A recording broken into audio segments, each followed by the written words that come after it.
Saudi Arabia gives Ukraine $400 million in cash to appease the United States, but warns the U.S. needs to quit the name-calling and accusations, or Saudi Arabia will commit jihad against America. Russia has invaded Belarus in order to join forces against Ukraine, taking the war to a new dangerous level. And the University of Boston reveals it has been doing gain of function and has a new COVID variant that is 800% more deadly. Please make sure to share this video with family and coworkers. It's a little bit long, but it's got a lot of really important stories that you're going to want to know. I also want to thank today's video sponsor, ShipStation, and I'll tell you more about them later in the video. The Biden administration has reportedly been thinking about freezing new military aid to Saudi Arabia after they cut the production of 2 million barrels of oil per day.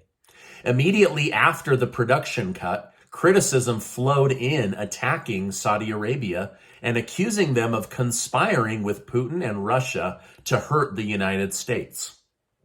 In response to all of these allegations, Saudi Arabia has now pledged to send $400 million in aid to Ukraine, but this hasn't silenced critics. This could simply be a move to help them maintain relations with America while also helping Russia. However, this is a big chunk of money being donated to appease the United States and help Ukraine. So Saudi Arabia would have had to know that Russia would see this as a trick and not retaliate against Saudi Arabia. Now, this is where the story gets a little bit crazy. The cousin of the Saudi prince, Mohammed bin Salman, said the United States better think twice about threatening Saudi Arabia, not only from an OPEC perspective, but from a jihad against America perspective. So he became very threatening against Biden and also the United States. Saudi Arabia said President Biden needs to quit calling Saudi Arabia and the prince a contributor to Putin's war machine. Putin is Putin and the prince is a totally different person. So now we have Saudi Arabia super irritated with President Biden and the Pentagon for all of the name calling and threats against them and their willingness to react to the United States. So hopefully this $400 million donation can let cooler heads prevail. But I wanted to let you know about this big story. Now, the January 6th hearings have come to an end. The big question from the beginning would be, where is the smoking gun evidence that would allow the Justice Department to go after former President Donald Trump? Republican Representative Adam Kinzinger on the committee stated that a criminal referral charge will not be made after everything has been shown, but said that he was happy to see the Department of Justice working pretty hard on President Trump already. As of right now, it's not clear whether Donald Trump will testify before the committee, but it does seem the Department of Justice has a better chance of getting Trump on taking documents after his presidency than secretly conspiring with the Proud Boys or some other group to storm the U.S. Capitol. So far, there has been zero paper trail to link Trump to the groups that breached the Capitol. So according to Kinzinger, there was no smoking gun and there will be no referral to the Department of Justice. Now, speaking of Trump, the Department of Justice wants the right to jail once Trump cabinet member Steve Bannon for 6 months and fine him up to $200,000 for not testifying before the January 6th committee. Bannon agreed to testify but wanted to do it live and then backed out last minute. But some are now saying, how can you send a man to jail for not testifying before a committee that itself failed to prove the person that they were going after was directly involved? So we'll see what ends up happening with this Steve Bannon guy. President Joe Biden himself has stayed silent on the January 6th issue for the most part. However, he's come out and said, I think the testimony and videos are actually devastating, and I've been going out of my way to not comment. I mean, the case has been made. It seems to me fairly overwhelming. So no matter how you look at it, it really seems like they are trying to charge Trump with something. So on the one hand, you have the committee saying, we don't have anything to refer him. You have the current president of the United States saying, this looks like damning evidence. Let's go after the former president and the future person I'll likely be running against. So again, this is coming to a head, but it looks like the January 6th committee is going to move on. All right, now I have a lot more big news to share with you, but first, a word from today's video sponsor. I want to thank today's video sponsor, ShipStation. With the weather cooling down, my product team and I are getting ready to sell and donate hundreds of hoodies to help people keep warm while looking cool. Every time I launch a new line, I get inundated with orders. That's the easy part. Where it gets complicated is managing order flow, keeping inventory updated, printing shipping labels, and making sure my product gets to its proper destination. This is where ShipStation really shines. ShipStation is the leading web-based order management and shipping software on the market. Right now, you and the company you work for can get a free 60-day trial to try ShipStation and get ready for this year's busy season. Join over 130,000 businesses that use ShipStation to save money and stay organized. Just visit shipstation.com/Stephen Gardner to sign up today. Help your company ship more in less time while saving money. I'll leave a link down below so that you can copy and paste it to your boss or manager today. All right, now let's get back to today's news update. This next segment of my show is truly terrifying, and Congress may need to step in to ensure programs like this aren't just happening, but aren't being funded by American taxpayers. It's been learned in the last 24 hours that the University of Boston has been funded and working on gain-of-function research. This is research that Dr. Anthony Fauci assured us under congressional testimony was not happening in Wuhan, China. Then we found out not only was it happening, but it was being funded with American taxpayer dollars. Well, Boston University is now saying they've been able to create a new COVID variant in their lab that has an 80% kill rate. That's right, 80%. COVID had a 1% kill rate. This means that once they had dialed in the exact virus they wanted, attached the spike protein they wanted, made this more aggressive than Omicron and more deadly than Delta, they then tested it on a batch of mice. It killed 80% of the infected mice. They said the spike protein attached to the COVID strain has the ability to infiltrate and attack human cells with ease, meaning this would be more deadly and highly more infectious than the Omicron variant. Now, I'm not sure why labs are allowed to even experiment or create something like this here in the United States or even worldwide. I mean, shouldn't the scientific community be focused on curing diseases versus making them 800% more deadly? I'm just hoping and praying that this variant doesn't escape the University of Boston's labs because it would be absolutely detrimental to the human race. Russia has now invaded neighbor Belarus, but with permission.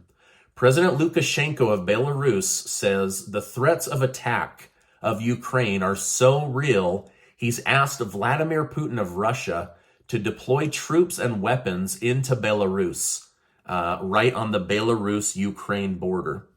So Belarus will put up their 50,000 military men and women, and 9,000 Russian Federation soldiers have already started arriving via train in Belarus.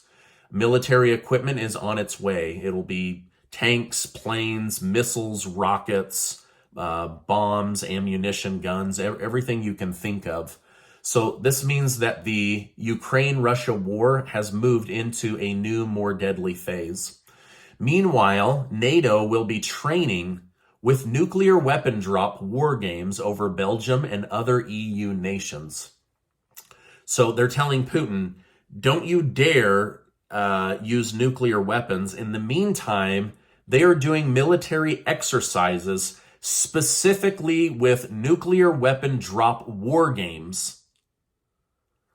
I mean, I'm telling you, everybody is getting way too comfortable talking about nuclear weapons. The ease at which they refer to these now, or the ability to use them or drop them or practice using them, this is getting really, really crazy. I mean, if you think about it, this is now a multi-country war with Belarus and Russia teaming up against Ukraine.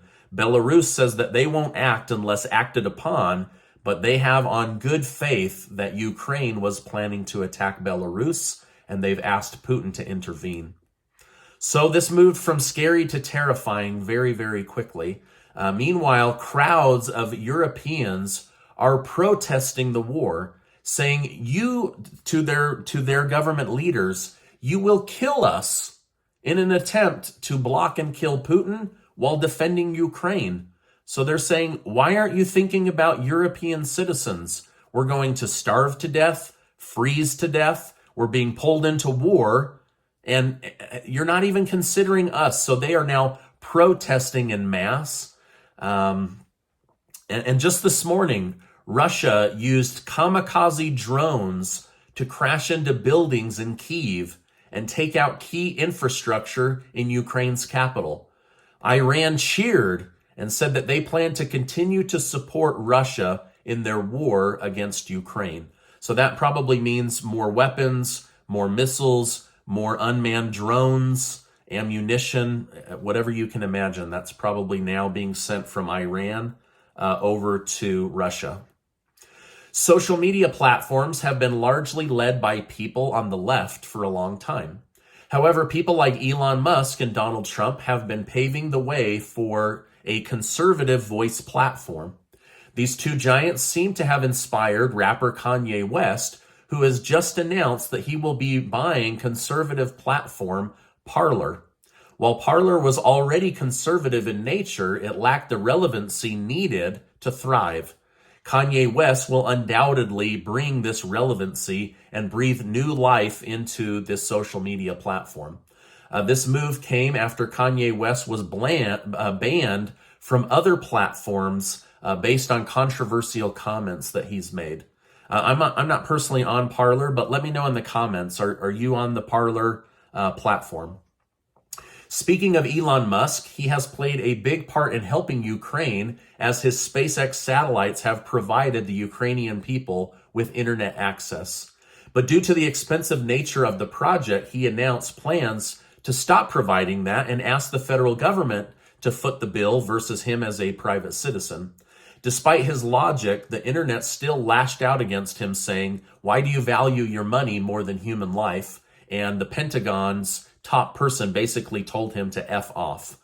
So he has said, okay, I'm going to just continue to fund free internet for Ukraine, even though this is the government's job. Female basketball star Brittany Griner and others held captive by Russia continue to wait for their release to be negotiated. However, Yuri Yushakov, a close aide to Vladimir Putin, has stated that Griner's release is not what they are concerned about right now. The aide claims that the only reason President Biden is putting so much effort in is because he has an upcoming election that he wants to win. Wouldn't it be great for him to get people negotiated and released? Now, clearly, they say they're going to continue to focus on their military operation against Ukraine, and Putin and the Americans will, Biden and the Americans that are jailed will have to wait. China's dictator Xi Jinping gave a shocking speech on Taiwan at the country's Communist Party Congress event. The event is held every 5 years and is meant to show and give government guidance on how the country will behave over the next 5 years. He stated, "Resolving the Taiwan question is a matter for the Chinese, a matter that must be resolved by the Chinese. We will continue to strive for peaceful reunification with the greatest sincerity and the utmost effort, but we will never promise to renounce the use of force, and we reserve the option of taking all measures necessary.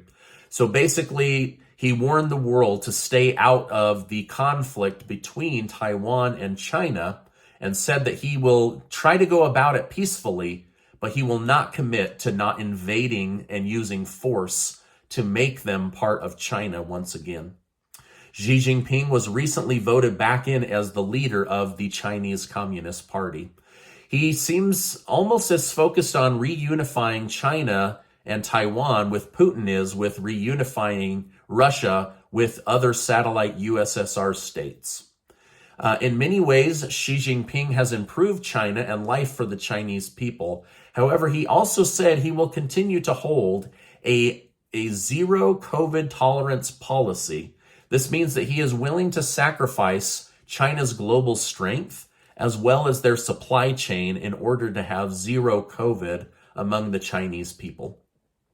Now, this is my update for today. As I know more, I will come on and share more with you.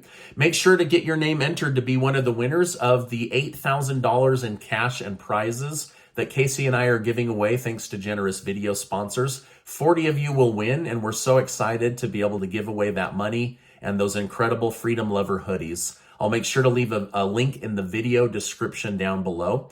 Also, copy and paste the link to ShipStation. Send it to your boss or manager today. I promise they will thank you.